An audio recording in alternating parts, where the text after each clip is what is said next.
Imaginez ceci.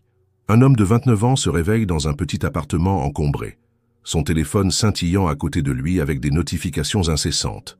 Appelons-le Marc. Dehors, la ville bourdonne d'ambition, mais en lui, il n'y a qu'un silence pesant. Il ouvre Instagram, des amis sur des plages de rêve, des collègues avec des promotions éclatantes, des vies qui brillent comme des miroirs polis. Pourquoi pas moi ? Se demande-t-il, avalant une autre pilule contre l'anxiété, la deuxième en 2 jours. Le soleil rayonne dehors, mais son univers est une ombre. Marc ne le sait pas, mais il vit le piège dont Carl Jung, un pionnier audacieux de la psychologie, nous a avertis il y a près d'1 siècle. L'homme moderne pourrait se réveiller un jour et découvrir qu'il a perdu la moitié de sa vie. Et si je vous disais que Marc, c'est peut-être vous, est à 2 doigts de tout jeter par la fenêtre? Voici une révélation troublante. Jung, décédé en 1961, était traité de rêveur fou par ses pairs parce qu'il osait défier les adeptes des pilules. Pendant que d'autres misaient tout sur les médicaments pour soigner l'esprit, il lançait une bombe. Ce n'est pas votre cerveau qui est brisé, c'est votre façon de vivre. Saviez-vous qu'en 2024, les prescriptions de médicaments pour l'humeur ont bondi de 20% depuis la pandémie selon des données récentes? Pourtant, Jung, avec son regard perçant, affirmait que gober des cachets, c'était comme balayer la poussière sous le tapis. Sa réponse était plus audacieuse, plus vibrante. Le vrai remède est enfoui en vous, dans un coin que peu osent explorer. Alors, voici la question qui va vous secouer. Que feriez-vous si vous découvriez une étincelle cachée en vous, capable de bouleverser votre vie? La réponse est brute et simple. Arrêtez de fuir et regardez ce qui est là-dedans. Aujourd'hui, le monde hurle des chiffres qui glacent le sang. En 2023, l'Organisation mondiale de la santé a recensé 280 millions de personnes en lutte contre la dépression. Des gens comme Marc qui se lèvent chaque jour pour colmater un vide avec l'éclat des réseaux ou des solutions express. Mais Jung riait de cette chimère. Il disait que la vie n'est pas une histoire gentille et courir après la facilité nous enfonce davantage. Acceptez le désordre, griffonnait-il, comme une gifle pour réveiller ceux qui rêvent de paix constante. Dans cette vidéo, nous plongerons dans son secret, un chemin sans drogue, sans raccourci, droit au cœur de ce qui nous brise et de ce qui peut nous relever. Ce n'est pas une leçon tirée de vieux bouquins, c'est un choc pour 2025, où l'anxiété est une invitée quotidienne et la dépression, une ombre tenace. Jung a défié le système, éclairant là où personne ne voulait voir. Restez avec moi, car ce qui vient n'est pas juste une explication. C'est votre chance de sortir du pilote automatique et de saisir les jours qu'il vous reste. Nous révélerons comment Jung a défié le monde et prouvé que le vrai remède se cache là où vous l'attendez le moins. Prêt à le découvrir? Ce vide que ressent Marc n'est pas unique, il est partout. En 2023, l'Organisation mondiale de la santé a mis les choses au clair. 280 millions d'âmes dans le monde sombrent dans la dépression. Et ça ne s'arrête pas là. Ces 5 dernières années, les ordonnances pour calmer l'anxiété et la tristesse ont grimpé de 20%, selon des données actuelles. Beaucoup s'appuient sur les cachets, et c'est normal quand la tempête fait rage, ils peuvent sauver. Mais Carl Jung, qui a vécu de 1875 à 1961, l'avait vu venir bien avant. En travaillant comme psychiatre en Suisse, il remarqua dans les années 20 ce que d'autres négligeaient. Les pilules apaisent la douleur, mais elles n'atteignent pas la source. Pour lui, le vrai mal ne venait pas seulement des émotions, mais de la manière dont nous trébuchons dans nos jours. Jung ne mâchait pas ses mots. En 1933, il écrivit dans Psychologie et religion une réalité tranchante. La vie n'est pas un coussin moelleux où s'allonger. Il croisait des patients qui espéraient une existence sans lutte et il tranchait dans le brouillard. Si vous pensez que tout doit être doux, vous n'irez nulle part. Il voyait des gens s'accrocher à de vieilles cicatrices. Mes parents m'ont abîmé. Et il le dénonçait. C'est juste une façon d'éviter l'instant présent. Dans L'Homme et ses symboles de 1964, il rendit ça limpide. Rester fixé sur hier, c'est comme attendre le soleil sous la pluie alors que la solution est entre vos mains, aujourd'hui. Alors, quel était son plan? Commencer par se découvrir.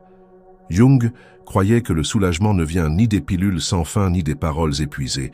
Il démarre quand vous affrontez ce qu'il appelait l'ombre.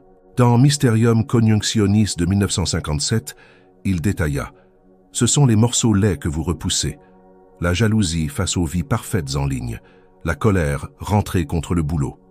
Le piège? Si vous fermez les yeux, ça s'amplifie. Nuit blanche, disputes absurdes. Mais osez regarder et ça change. Ça devient une impulsion pour bouger. » Jung ne l'a pas inventé au hasard. En 1925, il partit au Nouveau-Mexique et rencontra les Pueblos. Il les vit se lever chaque matin avec une mission.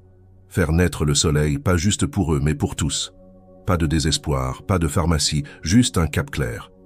Pendant ce temps, nous courons après des trophées vides, des likes, des titres, une façade éclatante.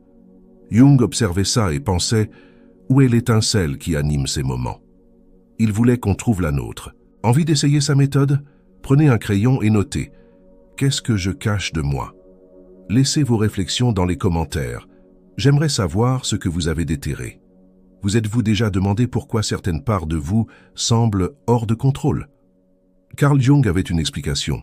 Il voyait l'anxiété et la dépression non comme des bugs à réparer avec des cachets, mais comme des appels d'une vie qui dérive. Pour lui, deux vérités puissantes ouvraient la voie. Ce qu'il nommait l'ombre et le besoin de trouver sa place dans le monde. Décomposons-les, simplement et clairement. Imaginez l'ombre comme une boîte verrouillée dans votre tête. À l'intérieur, il y a des bouts de vous que vous évitez. L'éclat d'agacement sans raison, la piqûre de se sentir pas assez, voire un talent que vous avez enfoui par peur. Dans Psychologie et religion de 1940, Jung disait que nous portons tous ce côté masqué, et faire semblant qu'il n'existe pas le rend plus encombrant. Voici le tournant. Si vous le laissez fermer, il vous tire vers le bas. Chamailleries inutiles, aube agitée. Mais ouvrez-le et il y a un trésor. Cet agacement peut vous apprendre à tenir bon. Cette piqûre peut mûrir en force douce. Jung appelait ça « se réconcilier avec l'invisible ». Une façon de guérir en reliant tout. Ensuite, il y a la quête d'une raison d'être. Dans La vie symbolique de 1939, Jung raconta une tribu qui voyait chaque lever de soleil comme un devoir, garder le monde éclairé. Ils n'avaient pas besoin de remède car ils avaient un rôle. Comparez ça à nous. On se lève pour courir après des factures ou des écrans sans savoir pourquoi. Jung posait la question. Qu'est-ce qui vous relie à quelque chose de vaste? Pas besoin de réponse parfaite. Il s'agit d'allumer une lueur pour vos matins, peut-être en créant, en aidant ou en défendant ce qui compte. Sans cette flamme, il prévenait. La vie résonne comme une pièce vide, et le spleen s'installe. Mélangez ces deux, fouillez ce qui est enfoui et ravivez un élan. Voilà l'échappatoire de Jung. Ce n'est pas une astuce rapide, c'est vous bâtissant quelque chose qui dure. Nous voilà au bout de ce parcours, et Carl Jung, parti en 1961, a rendu une chose évidente. Personne n'échappe aux vagues rudes de la vie. Il voyait des gens sombrer dans la morosité ou l'agitation, s'accrochant à des rustines rapides, cachets ou évasions qui ne font qu'atténuer la lumière un instant. Mais Jung, qui a passé des décennies à scruter l'âme humaine, restait ferme. Le repos durable ne tombe pas du ciel. Il n'est qu'en vous plongez dans ce qui est caché et trouvez une raison d'avancer, même contre les bourrasques. Vous rappelez-vous cette boîte verrouillée dont nous avons parlé? Dans 2 essais sur la psychologie analytique de 1917, Jung disait que l'ouvrir est le premier pas pour se sentir complet. Il ne s'agit pas d'effacer ce qui gêne, les doutes, le fardeau des erreurs, la chaleur qui brûle parfois trop fort. C'est les regarder et dire « Je vais en faire une force ». Il était certain qu'en accueillant ces éclats, vous apaisez non seulement le tumulte, mais vous forgez un sol stable qu'aucun médicament ne peut offrir. C'est comme assembler des pierres éparses en un sentier solide pour marcher. Qu'est-ce qui donne vie à ce sentier? L'éclat qui rend chaque jour précieux. Jung l'a entrevu en 1925, discutant avec une tribu qui saluait le soleil comme si tout en dépendait. Dans La vie symbolique de 1939, il notait « Pendant qu'ils étaient enracinés dans le cosmos, beaucoup d'entre nous errent sans boussole, englués dans des cercles muets. Ils n'attendaient pas que tous deviennent mystiques ou poètes. Le message était net. Cherchez ce qui fait vibrer votre cœur. Peut-être en fabriquant quelque chose, en tendant une main ou en soignant un bout de terre. Pour Jung, vivre sans cela, c'est comme respirer dans le néant. Vous êtes là, mais pas vivant.